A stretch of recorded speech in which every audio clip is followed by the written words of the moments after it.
एक ऐसी दुनिया जहां अंडे जैसे पॉड में बच्चे पैदा किए जाते हैं। यहाँ सब कुछ एआई करते हैं। यहाँ के डॉक्टर भी एआई है और लोगों के हेल्प के लिए एआई असिस्टेंट भी बनाए जा रहे हैं।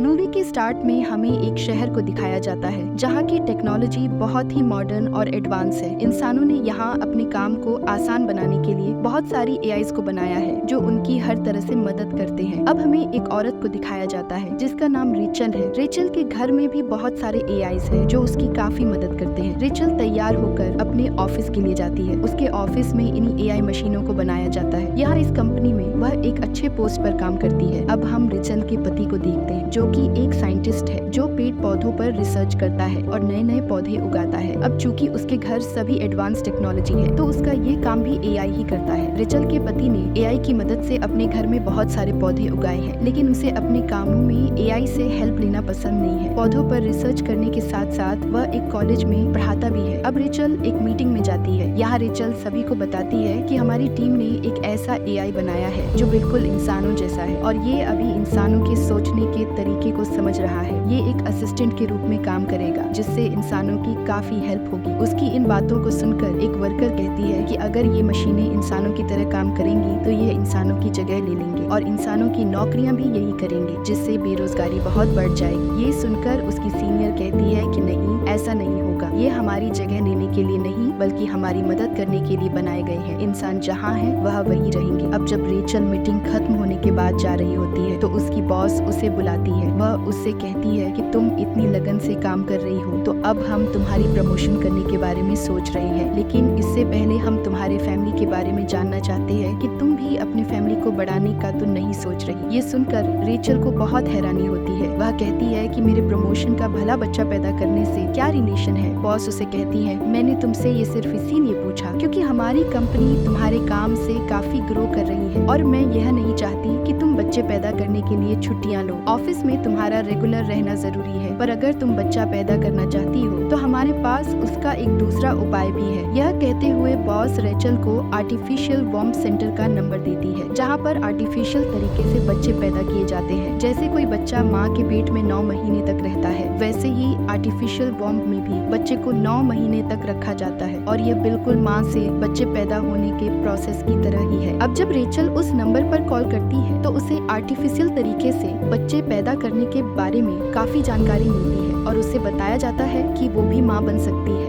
इधर जब रेचल का पति कॉलेज में था तो वह पेड़ से एक फल को तोड़कर अपने स्टूडेंट को खाने के लिए देता है, लेकिन एआई के इस एडवांस टेक्नोलॉजी की दुनिया में सभी लोग प्रकृति को भूल गए हैं, इसलिए वे उस फल को खाने से मना कर देते हैं क्योंकि ये एआई के द्वारा नहीं बनाया गया था। रेचल अपनी माँ बनने के बाद अपनी फ्रेंड को बताती है जिसे सुनकर वह बहुत खुश होती है, लेकिन रेचल उससे कहती है कि मैंने अपने माँ बनने के बाद अपने पति को नहीं बताई है क्योंकि मुझे लगता है कि ऐसे आर्टिफिशियल तरीके से बच्चे पैदा करना उसे पसंद नहीं आएगा। वह चाहते हैं कि मैं कुदरती तरीके से बच्चा पैदा करूं। वह यह सब सोच ही रही थी कि उसे लगता है कि उसे अपने डॉक्टर से सलाह लेनी चाहिए, इसलिए वह अपने डॉक्टर के पास जाती है। ये डॉक्टर भी एक एआई ही है जो एक बड़े आँख जैसा दिखता है। वह अपने एआई डॉक्टर से कहती है कि मुझे आर्टिफिशियल तरीके से बच्चा पैदा करना है, लेकिन मेरे पति को यह सब नहीं पसंद है। रेचल के इस बात पर एआई डॉक्टर उससे कहता है कि तुम अपने पति को समझाओ कि आज के दौर में नेचुरल जैसी कोई चीज नहीं रह गई है। ये सोचकर दुखी होने के बजाय कि बच्चा कैसे पैदा हो रहा है, तुम्हें इस बात की खुशी होनी चाहिए कि तुम पेरेंट्स बन रहे हैं। ये सब सुनकर रेचल अपने पति को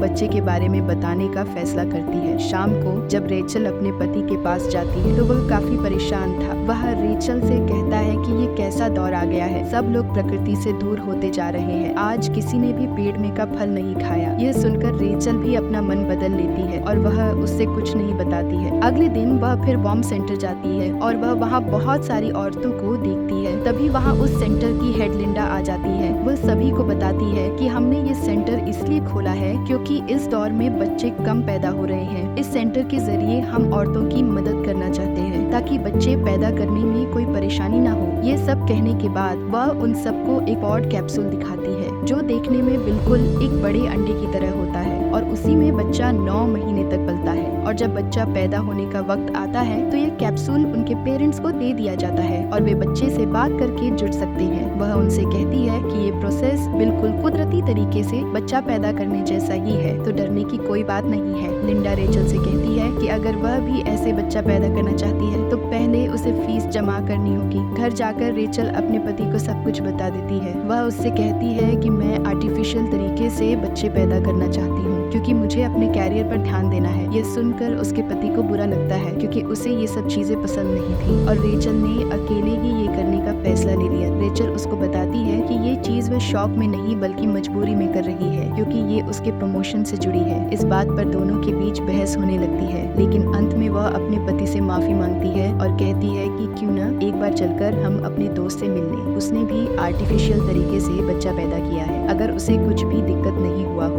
और सभी कुछ ठीक रहा हो तो हम लोग भी ये कर लेंगे। इसके लिए उसका पति भी मान जाता है और अगले दिन ही वे दोनों रेचल की दोस्त के घर जाते हैं और रेचल के दोस्त का पति हंसी मजाक में सबको ये बताता है कि आप बच्चे को साथ में कहीं पे कैसे ले जा सकते हैं। ये देखकर रेचल के पति को बहुत अजीब लगता है। वह घर आकर रेचल से कहता है कि ये हमारे बच्चे का मामला है, इतनी जल्दबाजी में मैं कोई फैसला नहीं ले सकता। इस पर रेचल उसे अपने AI डॉक्टर से सलाह लेने के लिए बोलती है। उसका पति उसकी बात मान जाता है, लेकिन AI डॉक्टर से उसकी बहस हो जाती है और वह बाहर निकल जाता है। खाने के समय वह रेचल से कहता है कि अब सभी काम AI करने लगे हैं, इससे इंसान बहुत आलसी होते जा रहे हैं। मैं जानता हूँ ये सब कुछ तुम हमारे फैमिली के लिए ही कर रही हो, लेकिन अगर तुम्हारी खुशी ऐसे ही बच्चे पैदा करने में है तो मैं राजी हूँ। अगले ही दिन वे लिंडा से मिलने जाते हैं और लिंडा उनसे कहती है कि अगर आपको लड़का चाहिए तो हमें आपके शरीर का कोई अंश चाहिए। इस पर रेचल उससे कहती है कि जरूरी नहीं कि लड़का ही हो, हम उसे नेचर पे छोड़ देते हैं, चाहे लड़का हो या लड़की हमें कोई प्रॉब्लम नहीं है। इसके बाद उन्हें बच्चे होने का सारा प्रोसेस एक बड़े से स्क्रीन पर दिखाया जाता है जिसको देखकर वे बहुत खुश हो जाते हैं। लिंडा ने जो ऐप उन्हें दिया था, रेचल उस ऐप के जरिए बच्चे से कनेक्ट होने की कोशिश करती है।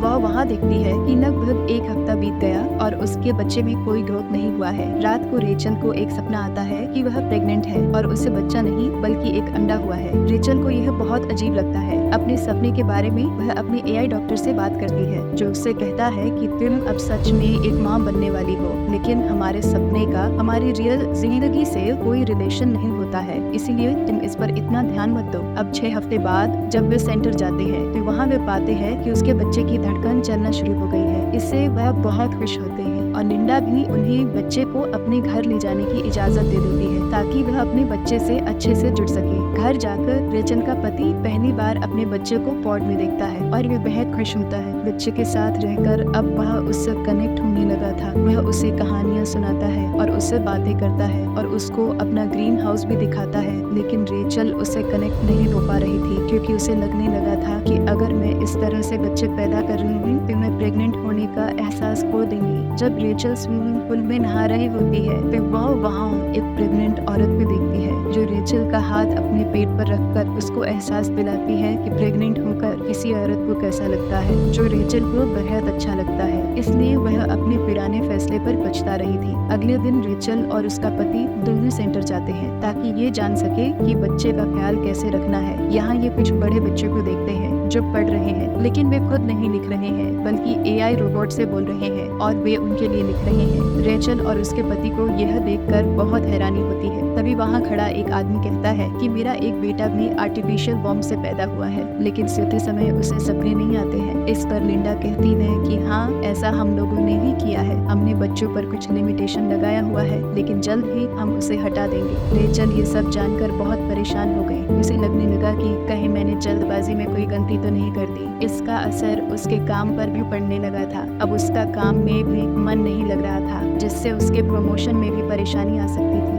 रेचल का पति अपने बच्चे को कॉलेज में भी लेकर जाता है। बच्चे को अपने साथ ले जाकर उसे बहुत अच्छा लगता है। उसका सीनियर उससे कॉलेज में ग्रीन हाउस बंद करने के लिए कहता है, जो कि उसके लिए बहुत पैसे देने पड़ते हैं। यह सुनकर उसे अच्छा नहीं लगता। अब जब वह घर आता है तो रेचल परेशान थी। वह उससे कहती है कि मुझे लग रहा है कि हमारा बच्चा तुमसे ज्यादा कनेक्ट हो रहा है और मैं उससे कनेक्ट फील नहीं कर रही हूँ। जिसका जवाब पाने के लिए वह अपने AI डॉक्टर के पास जाते हैं। इस पर AI रोबोट उनसे कहता है कि हो सकता है कि बच्चा बच्चे में ही कुछ कमी है। कुछ समय के लिए तुम इसे यही छोड़ दो, जिससे कि मैं इससे कनेक्ट हो सकूं और जान सकूं कि क्या प्रॉब्लम है। डॉक्टर के इस जवाब को सुनकर रेचल और उसके पति को समझ आता है कि यह एक रोबोट है जो इंसान की इमोशन को नहीं समझ सकता। रेचल का पति रेचल से कहता है कि इसमें परेशान होने वाली कोई बात नहीं है। मेरी तरह अगर तुम भी बच्चे के पास ज्यादा टाइम स्पेंड करोगी तो तुम भी उससे कनेक्ट हो जाओगी। इसलिए अगले दिन रेचल उस पॉड को लेकर अपने ऑफिस जाती है, जहाँ काम करने के दौरान उसे याद ही नहीं रहता है कि पॉड उसके साथ है और वह शीशे से टकरा जाती है। सभी लोग उसे देखने लगते हैं। रेचल की दोस्त उसके पास आती है और उसे बताती है कि काम के दौरान हम अपने पॉड को इस रूम में रख देते हैं, जिससे हमारा सारा ध्यान काम पर लग सके। रेचल भी अपना पॉड उस जगह पर रख देती है। अब एक दिन रेचल को फिर से सपना आता है कि वह समुद्र के किनारे घूम रही है और उसने अपने बच्चे को अपने सीने से लगाया हुआ है। यह महसूस करके वह बहुत खुश होती है। जब उसकी आंख खुली तो उसने महसूस किया कि अब वह भी बच्चे से कनेक्ट हो रही है। वह समझ गई थी कि अपने बच्चे से कनेक्ट होने के लिए उसे नेचर की भी जरूरत है। इसलिए वह अपने पति के ग्रीन हाउस में जाती है और वहाँ रखे पौधों की खुशबू लेने लगती है और फिर वह वहाँ से एक पौधा लाकर उसे अपने घर में रख देती है। ये देखकर उसके पति बहुत खुश होता है। जब रेचल अपने ऑफिस जाती है तो उसकी बॉस उसे फिर से बुलाती है और उससे पूछती है कि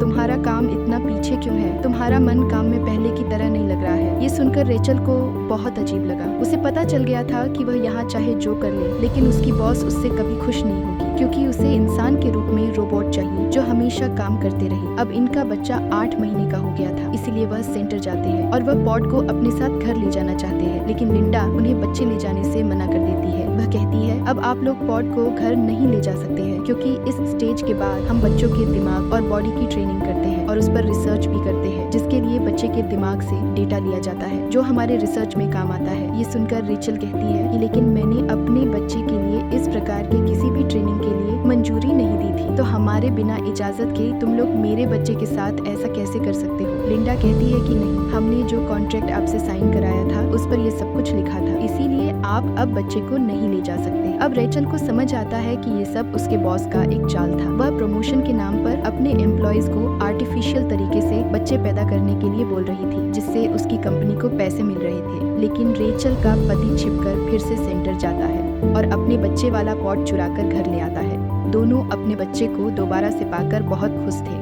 अब एक बार फिर से रेचल को सपना आता है जिसमें उसका बच्चा पैदा हो गया है और वह अपने बच्चे के लिए शॉपिंग कर रही है। सुबह रेचल अपने पति से कहती है कि मैं अपने बच्चे को बिल्कुल नेचुरल तरीके से बड़ा करूंगी, उसके लिए हम शहर से दूर अपने गांव में बच्चे को बड़ा करेंगे। ये सुनकर उसका पति काफी हैरान होता है, लेकिन अगले दिन ये अपने गांव जाने का फैसला करते हैं और एक लंबा सफर तय करने के बाद अपने गांव पहुंच जाते हैं। कुछ दिनों बाद बच्चे को पॉड में 9 महीने पूरे हो जाते हैं और वह देखते हैं कि बच्चा अब पॉड में मूव करने लगा था, जिसे देखकर वह दोनों काफी खुश होते हैं, क्योंकि बच्चा कभी भी पैदा हो सकता था। उस रात अचानक से पॉड का सिस्टम बंद हो जाता है। ये देखकर रेचल काफी घबरा जाती है। उसका पति उससे कहता है कि घबराओ मत, हम इसका कोई न कोई सोल्यूशन जरूर निकाल लेंगे। लेकिन रात में सोते समय पॉड में से अचानक से आवाजें आने लगती हैं। अब बच्चा पैदा होने वाला था, पर कोड को खोलने के लिए उन्हें एक कोड की जरूरत थी जो कि उन्हें याद नहीं आ रहा था। इसलिए रेचल का पति पॉड के ऊपर का हिस्सा तोड़कर बच्चे को बाहर निकाल लेता है। बच्चे को देखकर वे दोनों बहुत खुश होते हैं, क्योंकि वह बिल्कुल ठीक था। आज आखिरकार वह माँ बाप बन ही गए थे। उनकी आंखों में आंसू थे। वह अब अपनी जिंदगी इस प्रकार से गुजारने लगते हैं जैसे टेक्नोलॉजी जैसी कोई चीज हो ही ना, यानी कि कुदरती तरीके से। रेचल पॉड को एक डिब्बे में भरकर उसे सेंटर भिजवा देती और वे अपनी जिंदगी खुशी खुशी गुजारने लगते हैं। और इसी के साथ ये मूवी यहीं पर खत्म हो जाती।